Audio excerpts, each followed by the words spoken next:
Welcome to Not Just a Transaction, the podcast series hosted by experienced real estate authorities Nick Fontaine and Zachary Beach. Each week, the hosts bring you expert guests to help you navigate the many creative options available for buying or selling a home, while cutting out the costly hurdles of a conventional real estate deal. Hey everybody, this is Zachary Beach along with my brother-in-law Nick Fontaine, my co-host. Welcome to another episode of Not Just a Transaction podcast. This is the Buyer and Sellers podcast. Today is a very special day because Nick and I are both on here, and we're going to dive into a recent rent-to-own buyer's experience, and then we're going to dissect it. Nick, welcome to the show, my man. Zach, I'm happy to be here and really ecstatic that we get to share some of the specifics on this particular deal of the rent-to-own buyer that we just cut in one of our homes, and they're starting this month. I don't know when this episode is going to be released, but that's not important. They're starting this month. Well, this is August then, Nick. They're starting in August. I was trying to get away from saying that, but okay. Don't worry about it, Nick. This is recorded. Everybody knows it. They're starting in August. All right. Well, I want to read some of their thoughts on working with us and the experience that they had. I just think it would be important to highlight a bunch of things in there, and then we're going to break down the numbers after we read through it to dissect it and see what it looks like. Do it. Before we met Pre-Property Solutions, we are not able to find anyone that could help us regain our credit. It was aggravating because we weren't going to be in a position that we already are working with Pre-Property Solutions for a very long time. They gave us hope. They take more care of their clients, than anyone that we've worked with. Both Pre-Property Solutions and anyone who they recommend are very fast. They get straight to the solution. The moment that we realized Pre-Property Solutions was helping to solve our problem was at the buyer's meeting. We felt so at ease and positive walking out of there that they really had our best intentions in mind. My credit has already started to go up, and we are more comfortable than we've ever been. The neighbors have welcomed us with open arms, and they love seeing our kids outside playing. We feel great being able to call this our home. That was a rent-own buyer in Connecticut, a great town in Connecticut. And I just want to give you a little high-level numbers, what this deal looks like. So the purchase price on this was $291,000. That was their purchase price. We had just prior to these buyers getting in there, we just went through and did about $30,000 in updates. So it's prime. It was primed for a rent-own buyer like this family. What they're doing as far as their down payment is $15,000 initial, and they've already done that. And they're putting an additional $20,000 down over the course of the next year. I believe off the top of my head, Zach, that's coming in 2 payments over the next year, 6 months apart, of $20,000. That's a $35,000 total down payment. That means their down payment will be over 10%. Now, that is ideally where we like to see our rent-to-own buyers.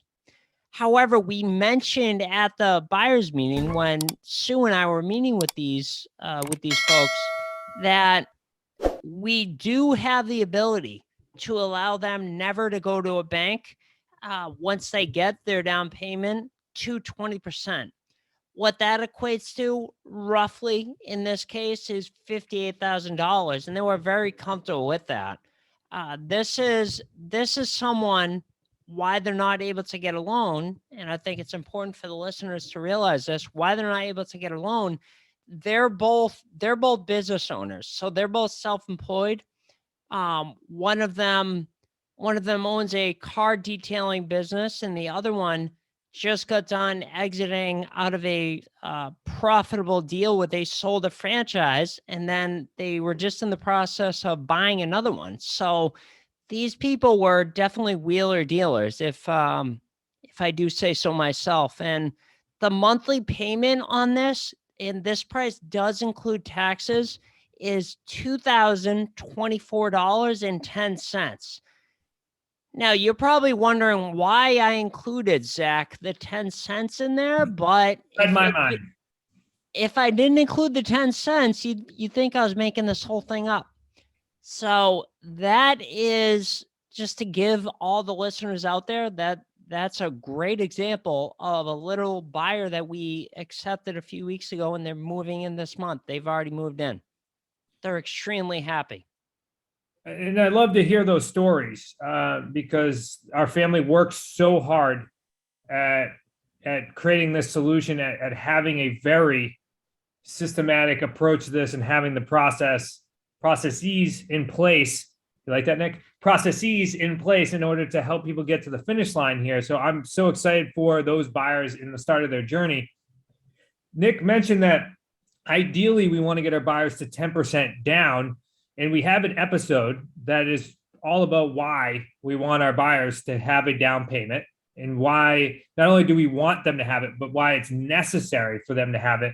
But Nick, if you could just do like a quick 10,000 foot view on the importance of that deposit and why we work towards getting 10% or higher, and how that affects this buyer's success. Yeah, sure. That's a great question. Actually, what's coming to mind is some of our rent home buyers that are in a property of ours. Zach, you know exactly which one I'm referring to. Their agreement is coming up later this year, within the next 3 months or so. The reason I want to bring that up is because I talked to him today, and the question that they had is, well, look, I have a few different options to go for this loan or that loan. Do I have to go through any types of loan with your program? And the answer is no. So the reason that we want a 10,000 foot view, the reason that we want to get our buyers to 10%, it gives you access to the best possible loan programs that are available. And that includes the best possible rate and the best deal. If you're doing less than 10%, and we've done it, I'm not gonna pretend that we've never done less than 10%, but the buyers that are less than 10%, they have less of a chance of being able to access the best loan programs and everything like that with a lower down payment, because that enters into the equation of a particular type of financing. So there's reasons that we do everything, Zach. I agree. I know it. I'm just glad that I just want to dive a little bit deeper, because I think that's important that we cover that. And then you mentioned one other thing, which was they're self-employed. They've been successfully self-employed, and now they're just in a position where, or a different mindset where now they want to become homeowners. And what that looks like is a financial change, because being self-employed, you tend to show less income, so you don't have as much taxable income. But when you want to go get a loan, you then have to show more taxable income. So it's a whole nother conversation and strategy with your accountant. And we work with a lot of buyers in that position. What I wanted to cover here was that it's funny when I talk to sellers, because I typically wear the seller hat and purchase the properties for Nick to then sell and work with tenant buyers.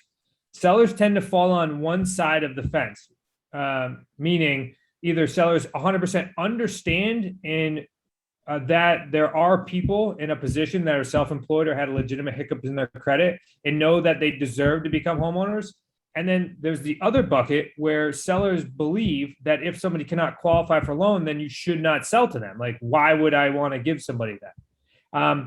So I wanted to state right now that when we're working with sellers, especially the ones that we work best with, the ones that fall on the side of, I completely understand that the path to homeownership is not equally distributed and that people need time in order to qualify for loans, these are a great example. These buyers are an absolute great example of probably make more income than most people that qualify for loans, probably have better credit than most people that qualify for loans, but they just need time based upon that seasoning aspect that banks need. So I'm happy because I've been in that position to go qualify for a loan, and I'm just happy that we have this in place and that these buyers are now put in a position for success. Awesome. Well, that makes two of us, Zach. I'm very excited for them as well. And doing the work that I've been doing is spending a lot of time speaking with our clients, both buyers and sellers, and getting a great testimonial crafted so we can get a great review of their experience crafted so we can get it up together on all the different websites and talk about their experience working with us. So it's been a big focus of mine, and I'm actually very fortunate that I'm able to do that because I'm learning more and more about the benefits of our program. I'm kind of revisiting it. It's awesome. Yeah, and as we kind of come to the conclusion here, it's so important that we're crafting those reviews not for our company, but for people to realize that these exist. I was literally just speaking. I'm down here in Atlanta with a gentleman on the street, and he said, "I didn't even know that existed." And he's a self-employed guy. He said, "I didn't even know that existed. So I'm so glad that I know about these programs now because there's so many people that I know that should be homeowners that are not right now." So we're going to continue to scream that from the rooftops, and by getting these reviews and getting people's experiences, it's now allowing others to see that these programs exist. So just another step towards being able to help all people through these different times.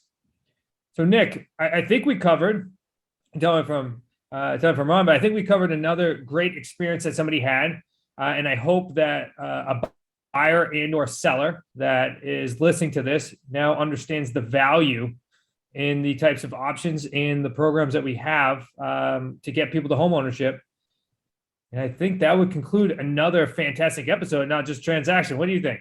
I think you're 100% right. I don't want to belabor the point. I think we nailed everything. And to speak a little bit more in more detail, I think it'd be all fluff. And that's not what we're about.